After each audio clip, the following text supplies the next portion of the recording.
Sir, you're charged with possession of marijuana. You're facing up to 6 months in jail and or a $2,000 fine. We're A going to do routine speeding stop turns into something bigger. The officer smells marijuana, searches the car, and finds nearly 3 ounces packaged in a backpack. The judge looks at his record: 6 marijuana cases. One more mistake, one more excuse, and he knows exactly what will happen next. We're going to do probable cause. You have the right to remain silent. Anything you say can or will be used against you. You have the right to have an attorney present. If you cannot afford one, one will be appointed to you, sir. Yes, Judge. On December 31st, 2024, the officer initiated a traffic stop for the defendant's vehicle speeding 61 miles per hour in a 50-mile-per-hour zone at the 6100 block of South Highway 225. The officer made contact with the defendant, driver of the vehicle, and the officer observed an odor of marijuana. The defendant stated someone else possibly smoked marijuana inside the vehicle, and a PC search was conducted. The officer located 3 individual packages with a green leafy substance known to be marijuana based on training experience. The officer located these packages inside a red backpack on the back seat of the vehicle, and the marijuana was weighed, and the weight was 2.87 ounces. Did you say, you said speeding? Did you? 61 and a 50.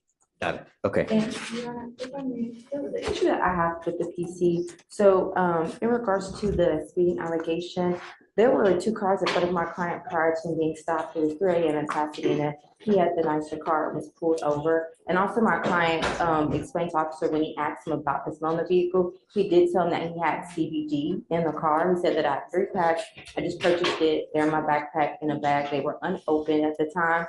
The officer did take the bag so that he wasn't, he didn't know how CBD looked or smelled. So he was just gonna find it to be marijuana and would take him in for that, even though my client did prove up the fact that it was CBD in regards. But if it's CBD and it's unopened, it wouldn't smell, right? Because it's vacuum sealed. Well, no, he said he smelled something in the car, but the substance that he found in the packages, they were unopened, and those were CBD. That's what he said that he found to be marijuana. But my client let him know that this is CBD. It's in my backpack. When you search, you're gonna find it. It's gonna be in there. But I purchased it earlier today from a smoke shop, and so when the officer did retrieve them out of the backpack and asked about it, he's like, "Well, I can't tell the difference between, you know, what CBD and marijuana is. I only know marijuana, so I'm gonna have to take you in on that." What form is this CBD in? It was like in a little, Is it?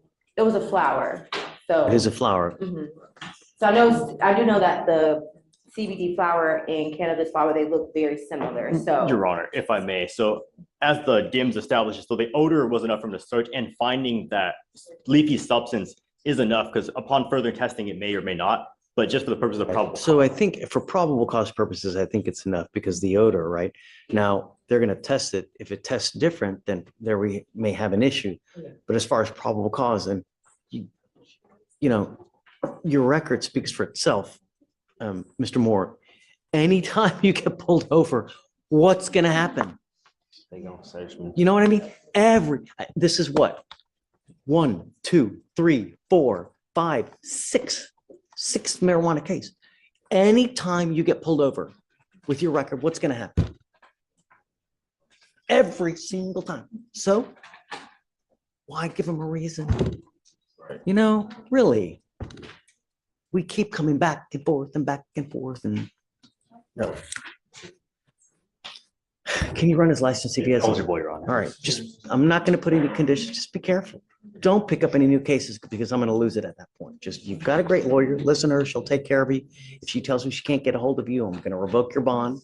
Just be good. Don't pick up any new cases. If you're going to drive, make sure you have insurance, car insurance. All right? Okay, guys. Thank you. Yes, ma'am.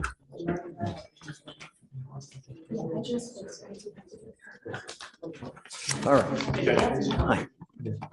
Judge, I have an Anisha White on the docket.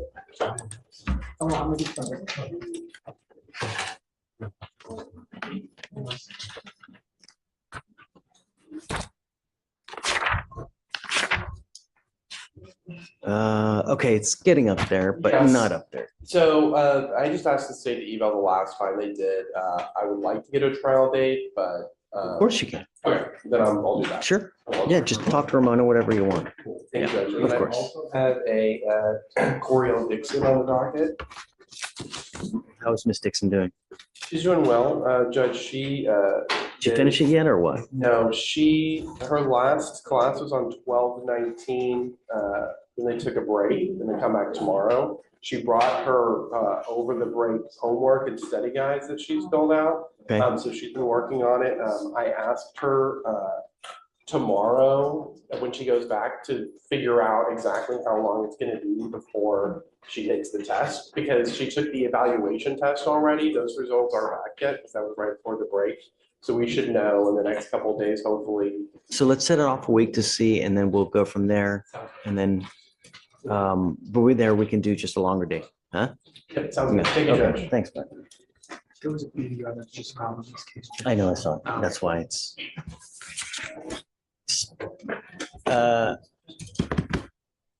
So what, come on up. Good morning, Judge. Is he here? Is that him? That's not him, right? No, Okay. my understanding is that he is still home with a sick child. I do have a doctor's note that I showed to the state. I don't know if that's sufficient for the court, but that's.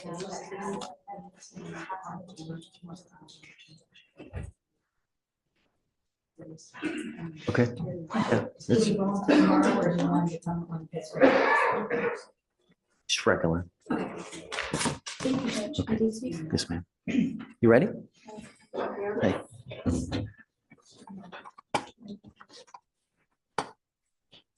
Come up, Mr. Harrison.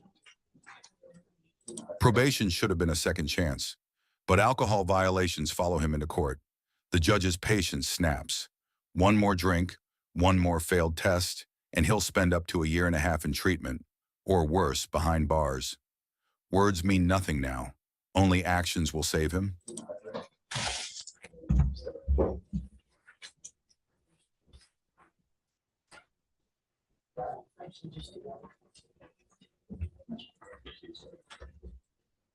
Was today his regular setting, or was it a setting that we brought him in because he has bond violations? This is regular setting.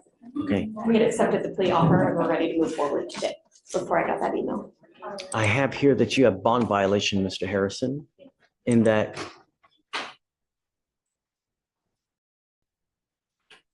you were continuing to use alcohol. You are entering into a probation now, and I'm warning you that if you test positive again, I can amend your conditions, and I will, to put you into a rehab facility. And I can take you there kicking and screaming, and I don't care what is going on in your life. But if you continually show me that you cannot stop, then I'm going to do it my way. And I promise you, you're not going to like the way that I do it. It is a minimum of 9 months in treatment if you respond well. Do you understand? But it could be in an inpatient facility for up to 1.5 years of your life spent with me in jail. Do you understand? If I didn't get your attention enough last time, heed this warning now, because you will not get another one. You are charged with driving while intoxicated, second offense. They have agreed to reduce it to a first. And I hope that you thank them, because thereby you are now not going to do 5 days in jail, because that would be the mandatory minimum for you if you plead on a second. But I'm going to tell you now, I'm going to keep you on a very short leash. And one false move, they're going to file a motion to revoke. And if they prove it to me that you violated this probation, get ready. For you to complete it, what are you pleading to is 180 days in jail to be probated for 15 months. As part of the conditions, you will do a repeat offender DWI education class. 2 victim impact panels. You must also do a TRAS. This TRAS is an evaluation to see what other conditions you may need. If they assess other conditions, which in my guess they're probably going to, you must fulfill those. It can be so much as intensive outpatient treatment, supportive outpatient treatment. Because you're continuing to drink while you're on bond for this case, it may very well say that you may need inpatient treatment. I don't know, but that's what you're agreeing to now. Do you understand? No drugs, no alcohol, random urinalysis. You must maintain a guardian interlock and a $100 one-time donation to MAD.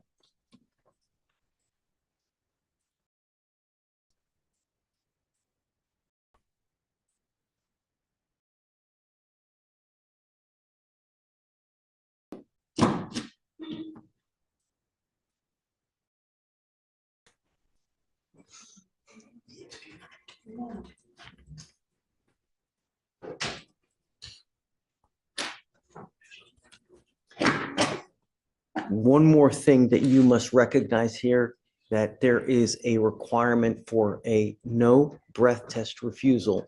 If you are driving in a car and you get pulled over, an officer asks you to submit to a breath test, you must submit to it. If you fail to, then they're going to take you to jail and you're in violation of this probation. Do you understand? You give up many rights by entering into this agreement. You give up the right to a trial, right to compel witnesses to testify on your behalf, confront and cross-examine your accusers. If you are not a citizen, there are possible immigration consequences. You can be deported, excluded from the country, denied naturalization under federal law. You give up the right to appeal. Once you plead guilty to this offense, it will go on your record. This is number 2. He's warned again. The next DWI won't be a misdemeanor. It'll be a felony. 2 to 10 years in prison if he slips just once. A single sip, a single drive, and his entire future collapses. The judge makes it painfully clear. This is the last lifeline he'll get. Number 2, what happens the next time, Mr. Harrison? If I had one strand of hair, every time someone told me that it wasn't going to happen, I would have flowing, beautiful locks. You need to know what happens if you get pulled over again and you get charged with another DWI. What happens next time?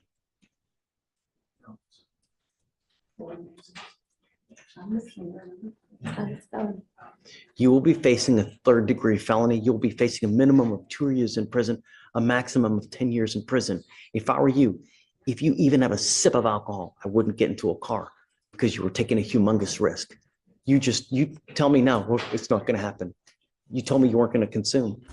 Here we are. We've got you on a bond violation. Goes in here, goes out here. The only thing that matters are actions. Your words mean nothing. Actions speak louder than words, Mr. Harrison. How do you plead to the offense of driving while intoxicated, guilty or not guilty? I'm going to find you guilty. If you violate this probation, I'm going to issue a warrant for your arrest. I'm going to put you in jail. I'm going to bring you back out here in Orange. We're going to have a conversation as to whether you violated this probation. And if you did, you were looking at 180 days in jail. Do you understand? Okay.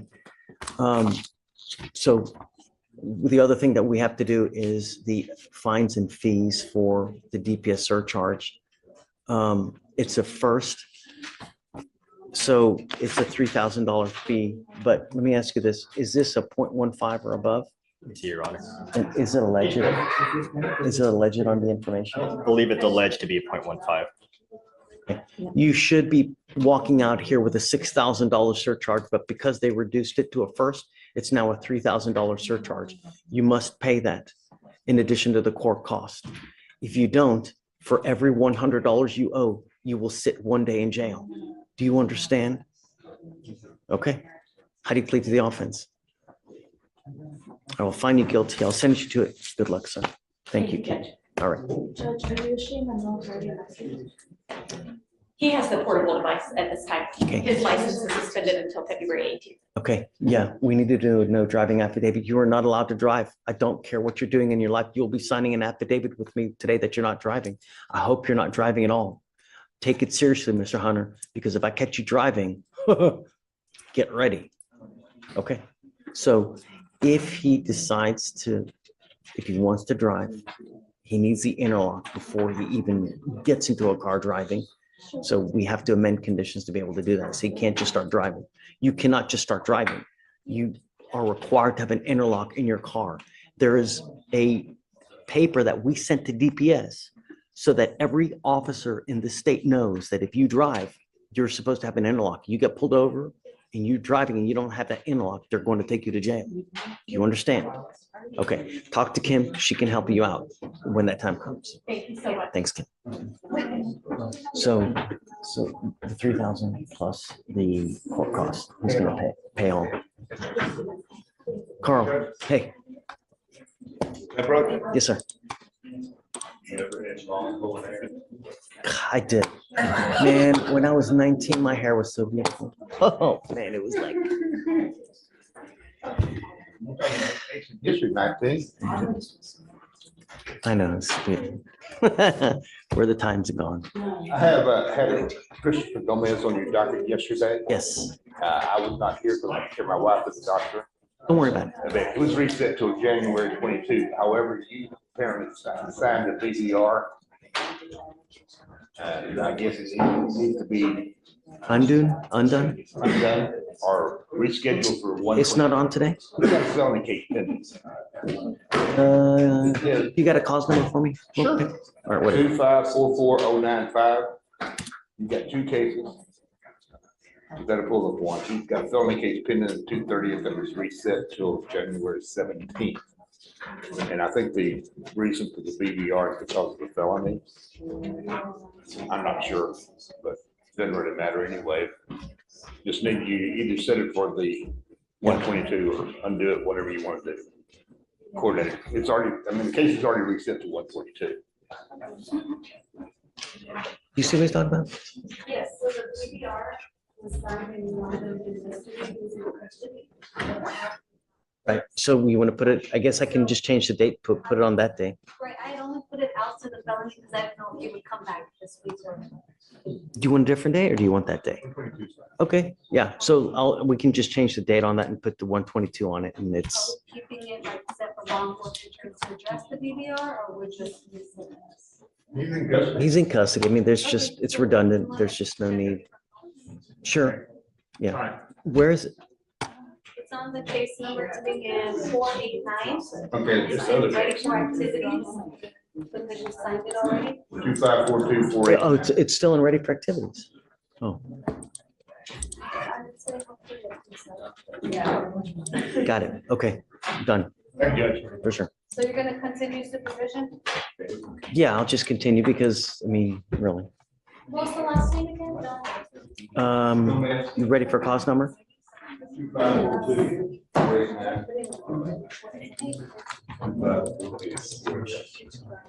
25424.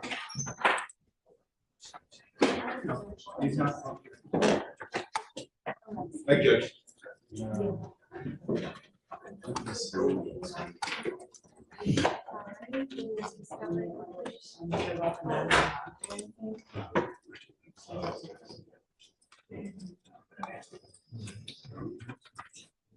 Let me say, let me, yeah. Hey, Jillian, Yes, sir. I Hi. have Ms. Layla White on docket. The state's offered a PTI. Another defendant, another chance nearly wasted. Miss White disappeared for months, skipped communication, and vanished from her PTI program. The judge tells her bluntly, if she doesn't complete her class in 1 week, the deal is gone. No excuses, no blaming the phone company, just consequences. For the PTI. She says that, her phone was getting off the spam, so she actually reached out to T-Mobile to put some sort of lock on her phone, and she wasn't getting any communications from the bonding company or from me during that time period. come up, Miss White.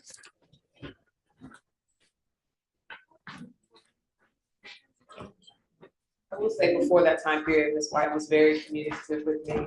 I did speak with her regularly, and then all of a sudden I didn't, so. You really expect us, you're gonna blame it on AT&T? No, sir, I honestly. You are even lucky to be getting a PTI offer at this point with as many times as you've taken off and the fact that your case is 250 days. We set cases for trial at 180 days, and your case is now 240 days old. What have you offered? So we offered a 6-month PTI where she has to take a effective decision-making class and no drugs and alcohol. Like the long effective decision-making class? Discuss the online one. Yeah, I mean, we. If you're gonna do Yeah, I believe it's a standard. Yeah. that's what you guys are gonna do, then I'll give her a week to get it done. But I'm not doing any more. If you don't have it done in a week, I don't care if you come kicking, screaming, you blame it on whoever it may be, prevent you from doing it. I'm going to set your case for trial, or you're gonna end up taking another offer and you'll end up with a conviction. But you can't expect good things when you repeatedly take off, fail to communicate with your client, and you just go AWOL. Would we care if you don't care? It's a rhetorical question you don't have to answer. But that's what's going on in our mind here. Why would we care if you don't care? You have been given an opportunity now. The ball is in your court. You have 1 week. If you don't get it done in that week, that tells you that you truly